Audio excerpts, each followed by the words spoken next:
Hello friends, I am your study mate Sarika Ramola और आज हम करने वाले हैं इंडियन कॉन्स्टिट्यूशन में पंचायती राज व्यवस्था से संबंधित महत्वपूर्ण क्वेश्चन आंसर। बहुत इंपॉर्टेंट क्वेश्चन है 40, तो आप लोग पूरा वीडियो देखिएगा। वीडियो आपको पसंद आता है तो इसे लाइक और शेयर जरूर कीजिएगा। इसके सेकेंड पार्ट में हम सारे क्वेश्चन देखेंगे पंचायती राज व्यवस्था के। फिलहाल आज 40 क्वेश्चन देखते हैं। पहला क्वेश्चन है, भारतीय संविधान के किस भाग में पंचायती राज से संबंधित प्रावधान है? तो इसका राइट आंसर क्या हो जाएगा? भाग 9 इसका राइट आंसर हो जाएगा। नेक्स्ट क्वेश्चन है, भारतीय संविधान के किस भाग में नगर पालिकाओं से संबंधित प्रावधान है? तो राइट आंसर क्या हो जाएगा? भाग 9 का इसका राइट आंसर हो जाएगा। और एक चीज़ आपको हमेशा याद रखनी है, जैसे आपके पास आएगा क्वेश्चन भाग 9 पंचायती राज व्यवस्था, भाग 9 का आपके नगर पालिका या नगर निगम से संबंधित है।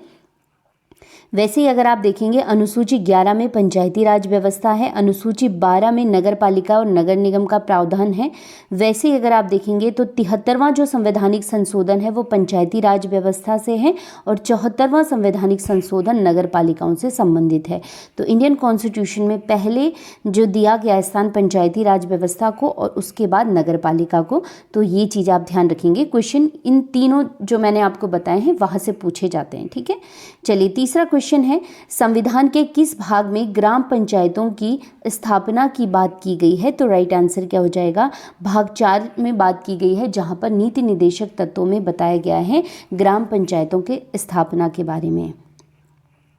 नेक्स्ट क्वेश्चन है, भारतीय संविधान के निम्नलिखित अनुच्छेदों में से कौन सा अनुच्छेद राज्य सरकारों को ग्राम पंचायतों को संगठित करने का निर्देश देता है?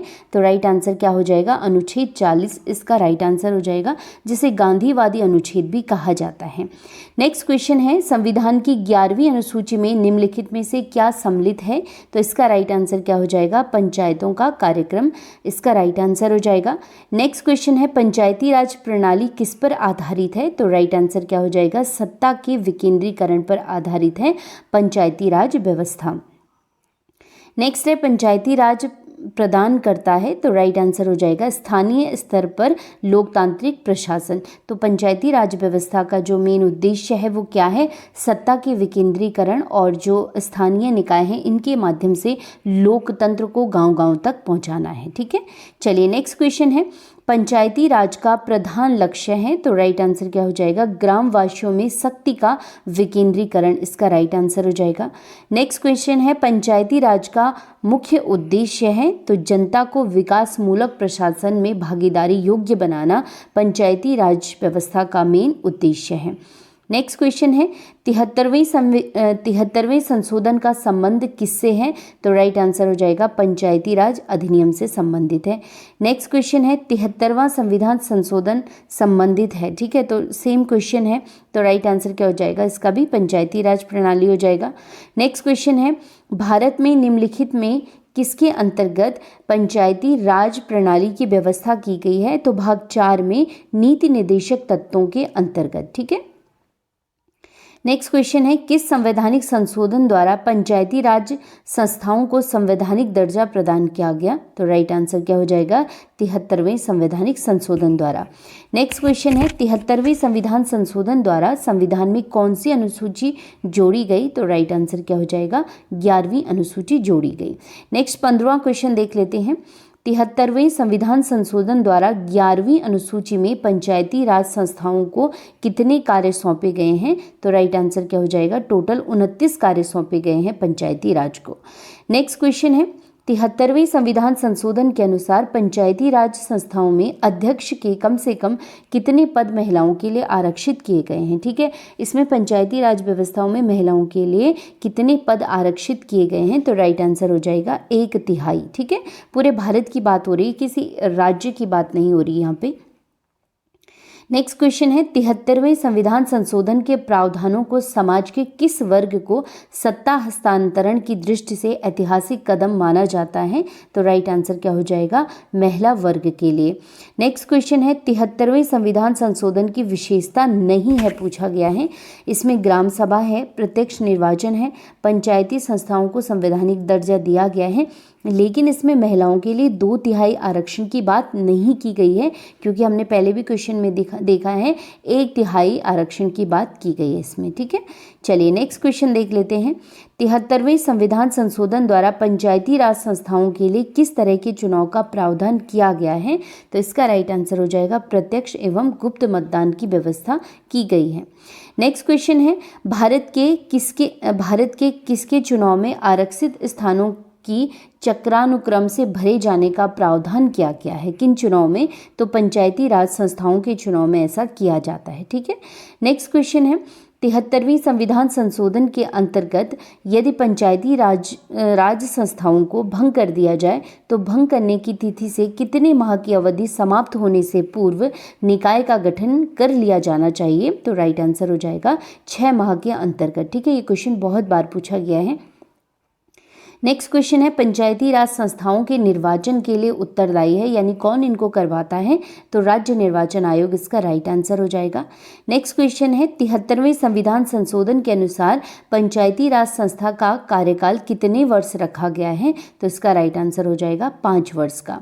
नेक्स्ट है, भारत के पंचायती राज के प्रबल समर्थक थे, तो ये तीनों थे, महात्मा गांधी, सिद्धराज डड्डा, राजीव गांधी, तो उपयुक्त सभी इसका राइट आंसर हो जाएगा।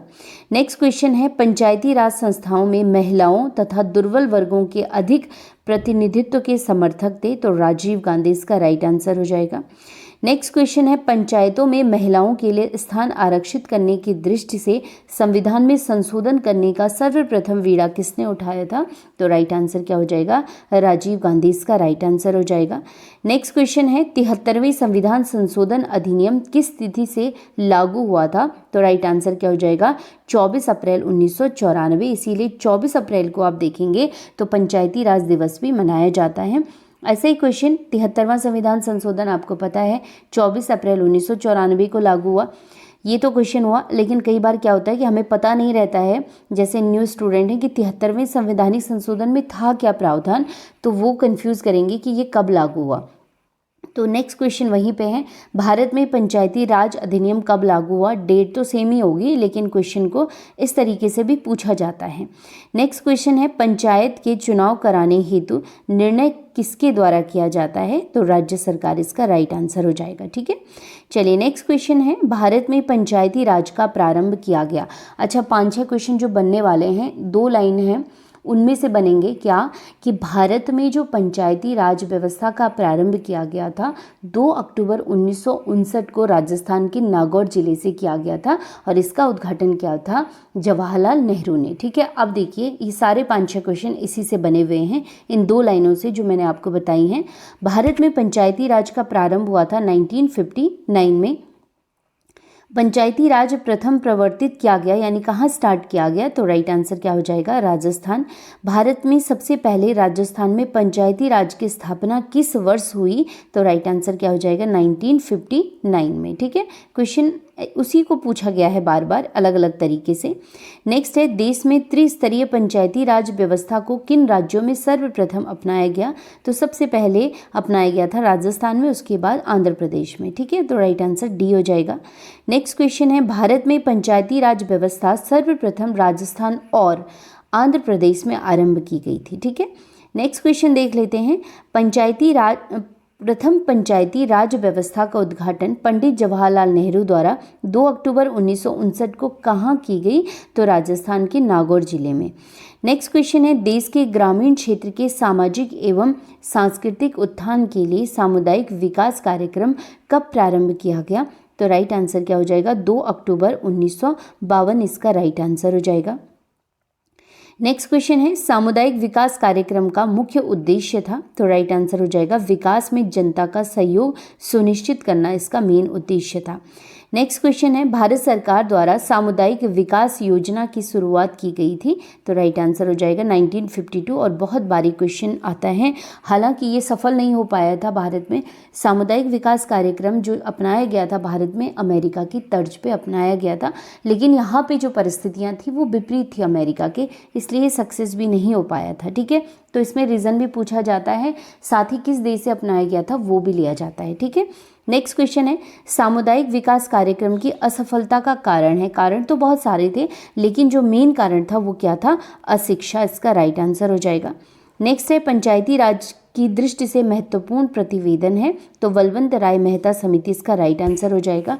इसके बाद जो क्वेश्चन है हम नेक्स्ट वीडियो में करेंगे। तो चलिए ऐसे ही इंटरेस्टिंग टॉपिक के साथ हम लोग मिलेंगे। खूब सारा पढ़िए, फिर मिलते हैं नेक्स्ट वीडियो में। धन्यवाद।